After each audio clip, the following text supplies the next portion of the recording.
Hi friends అందరికీ. నాకు sister comment అయితే చేసింది. అన్న అక్కడ కోయట్లో లేడీస్‌కి ఇంట్లో వర్క్ ఎలా ఉంటుంది? ఏంటి? ఏమేమి పని చేయాలా? ఏంటి అని ఒక ఫుల్ వీడియో అయితే చేయండి అని మెసేజ్ అయితే చేసింది. ఇక్కడ ఇంట్లో పనిచేసే లేడీస్‌కి మనం అనుకున్నంత ఈజీగా అయితే ఏమి ఉండదు వర్క్. చాలా కష్టపడతా ఉంటారు. ఎందుకంటే ఇక్కడ పొద్దున్నే 5:30, 6 గంటలకైతే నిద్ర అయితే లేయాలా కంపల్సరీ. లేకన్నా ఉంటే కోయేటోళ్ళతో అంతే సంగతులు.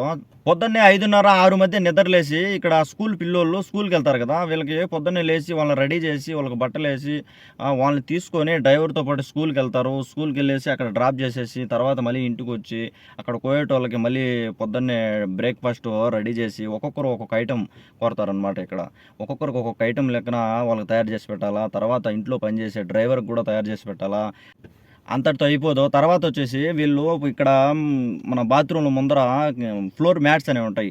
వాటిని క్లీన్ చేయాలా, ఫ్లోర్‌లు క్లీన్ చేసుకోవాలా, వాళ్ళ కోయేటోళ్ళ బెడ్‌రూమ్‌లన్నీ క్లీన్ చేయాలా, అద్దాలు తుడుచుకోవాలా, మక్కిన అనేది ఉంటది మెషిన్ ఇక్కడ. ఆ మెషిన్‌తో మొత్తం వాళ్ళ బెడ్‌రూమ్‌లో మంచాల కిందంతా మొత్తం క్లీన్ చేసుకొని ఇది ఎక్స్‌ట్రా పని. ఈ పనంతా చేసేసుకోవాలా. ఈ పనంతా చేసేసుకున్న తర్వాత మళ్ళీ మధ్యాహ్నానికి మళ్ళీ తినడానికి వీళ్ళకి మళ్ళీ రెడీ చేయాలా. మళ్ళీ మధ్యాహ్నం అందరికీ రెడీ చేసేసి అక్కడ పెట్టేసి మళ్ళీ తర్వాత మళ్ళీ డ్రైవర్‌తో పాటు మళ్ళీ స్కూల్‌కెళ్ళాలా. స్కూల్‌కెళ్ళేసి మళ్ళీ పిల్లోల్ని తీసుకొనొచ్చేసి, ఆ పిల్లోల్ని తీసుకొనొచ్చి మళ్ళీ వాళ్ళందరికీ వడ్డించి, మళ్ళీ డ్రైవర్‌లకు కూడా ఫుడ్ ఇచ్చి, మళ్ళీ అందరూ తినేసిన తర్వాత మళ్ళీ వాళ్ళు తిని, మళ్ళీ ఈ ప్లేట్‌లన్నీ మళ్ళీ క్లీన్ చేసేసుకొని, మళ్ళీ క్లీన్ చేసేసుకొని, మళ్ళీ కిచెన్ అంతా క్లీన్ చేసేసుకొని, ఇంత కష్టపడతా ఉంటారనమాట.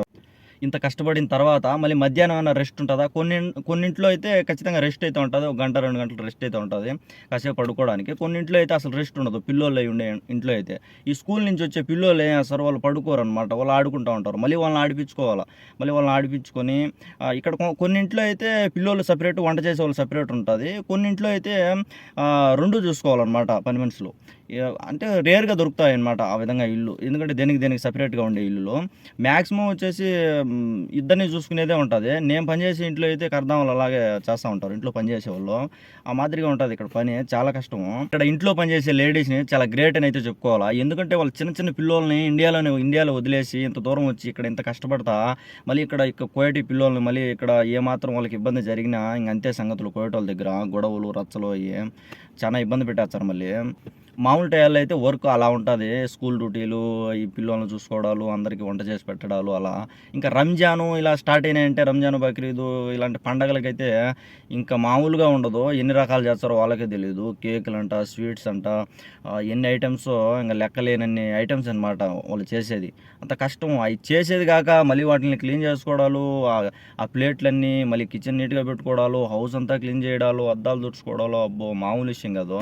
అందుకే మనం అనుకున్నంత ఈజీ అయితే కాదు ఇక్కడ లేడీస్ వర్క్ ఇంట్లో. అంత కష్టపడతా ఉంటారు. చాలా కష్టము. కొన్ని చోట్లయితే ఇంట్లో పనిచేసే పని మనుషుల్ని కొట్టను కూడా కొడతా ఉంటారు. ఒకవేళ కొత్తగా కోయేట్‌కి రావాలనుకునే లేడీస్ అయితే వాళ్ళు రూపాయి ఖర్చు కూడా ఉండదు. ఎందుకంటే ఇక్కడ కోయేట్ ఎళ్ళే వాళ్ళకు ఒక 500 దినార్లు, 600 దినార్లు అయితే ఇంటికి పంపిస్తారు. వాళ్ళు అక్కడి నుంచి కోయేట్‌కి వచ్చే వరకు మొత్తం కోయేటోళ్ళే చూసుకుంటారు డబ్బులు. వాళ్ళు వచ్చే వాళ్ళదైతే ఒక్క రూపాయి ఖర్చు అయితే ఉండదు. ఇంకా ఇక్కడ వీసా తీసేవాళ్ళైతే వాళ్ళు తీసుకుంటారు దాంట్లో కొద్దిగా వాళ్ళ అమౌంట్ తీసుకునేది, కొద్దిగా ఇంటికి పంపించేది, ఆ లేడీస్‌కి ఇచ్చేది, వాళ్ళని ఇక్కడికి రప్పించేది. అలా వీసా వ్యాపారం కూడా చేస్తా ఉంటారు ఇక్కడ కొంతమంది. కొత్తగా కోయేట్‌కి వచ్చిన వాళ్ళకి ఇంట్లో ఎట్టుంటదంటే జైల్‌లో ఉన్నట్టుంటది. ఎందుకంటే కొన్నింట్లో అయితే మన తెలుగోళ్ళు ఉంటారు. సరదాగా మాట్లాడుకుంటా హ్యాపీగా పని చేసుకుంటారు. ఇంటి మీద ధ్యాస మర్చిపోతారు. కొన్నింట్లో అయితే కనీసం మన తెలుగోళ్ళు అసలు ఉండరు. నేపాలోళ్ళు, ఫిలిపినోళ్ళు, ఇథియోపియోళ్ళు, ఇండోనేషియాలో అంటే ఇతర దేశాలోళ్ళు ఉంటారు. వాళ్ళకి లాంగ్వేజ్ రాదు. మన లాంగ్వేజ్ వాళ్ళకి రాదు. అట్టా చాలా కష్టం. అటు వాళ్ళ లాంగ్వేజ్ రాదు. అటు అరబీ లాంగ్వేజ్ రాక కొత్తగా వచ్చేవాళ్ళకైతే ఒక 2 నెలల వరకు చాలా కష్టంగా ఉంటది.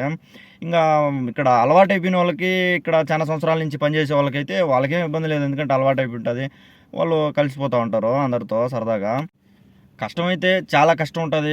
కోయేట్‌కి కొత్తగా వచ్చే వాళ్ళకైతే. ఎందుకంటే వచ్చానే ఇక్కడ ఒక ఇంట్లో ఏసేయడము, బయట ప్రపంచంతో సంబంధం ఉండదు. ఇంట్లోనే ఒక జైల్‌లో ఉన్నట్టయితే ఉండాలా.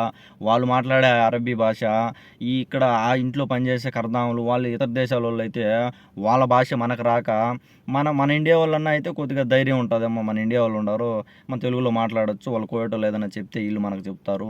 అట్టుంటాది. మాక్సిమం ఒకవేళ కోయేట్‌కి కొత్తగా రావాలనుకునే లేడీస్ అయితే ఆ ఇంట్లో మన తెలుగోళ్ళు ఎవరైనా ఉంటే ఆ ఇంట్లోకి వస్తే బాగుంటుంది. ఎందుకంటే ధైర్యంగా ఉంటుంది. మన వాళ్ళు ఉండారు. ఒకవేళ మనం ఏదైనా కొన్ని మిస్టేక్లు చేసినా కానీ వాళ్ళు మనకు చెప్తారు. వాళ్ళు చెప్తారు. అక్కడ కోవిడ్ వాళ్ళతో మాట్లాడతారు. వాళ్ళు ఏం చెప్పేది మనకు చెప్తారు. మనం ఏం మాట్లాడేది వాళ్ళకి చెప్తారు. అట్లా కొద్ది రోజులు సపోర్ట్గా ఉంటుంది మనం అరబీ నేర్చుకునేంత వరకు. కొత్తగా కోవిడ్కి వచ్చే లేడీస్కి నేను చెప్పేది ఏంటంటే మీరు వచ్చి ఆ ఇంట్లో మన తెలుగోళ్ళు అయి ఉండుంటే ఆ ఇంట్లోకి వస్తే బాగుంటుంది. ఎందుకంటే మీకు కొద్దిగా సపోర్ట్గా ఉంటుంది. మీకు అరబీ ఇది రాదు కాబట్టి మంచి చెడ్డ చెప్తారు. ఎందుకంటే ఇంటి మీద ధ్యాస అనేది పోతుంది, వాళ్ళతో మాట్లాడుతూ ఉంటారు. వాళ్ళు ఏదైనా మీకు సపోర్ట్గా ఉంటారు. కోయటోళ్ళు చెప్పేది మీకు చెప్తారు, మీరు చెప్పేది కోయటోళ్ళకి చెప్తారు. అట్లా మీకు మధ్యవర్తిగా ఉండి కొద్దిగా సపోర్ట్గా అయితే ఉంటారని అది నా ఒపీనియను. అలాంటి ఇండ్లలోకి వస్తే బాగుంటుంది. ఇంకా ఈ విధంగా ఎవరు లేని ఇంట్లోకి అయితే వస్తే కొద్దిగా కష్టంగా అయితే ఉంటుంది ఒక 2-3 నెలలు. లాస్ట్కి అయితే నాకు తెలిసిన ఇన్ఫర్మేషన్ అయితే అది కోవిడ్లో పనిచేసే లేడీస్ గురించి. ఈ వీడియో కూడా మీకు నచ్చినట్టయితే మన ఛానల్ సబ్స్క్రైబ్ చేసుకొని సపోర్ట్ చేయండి. Thank you for watching.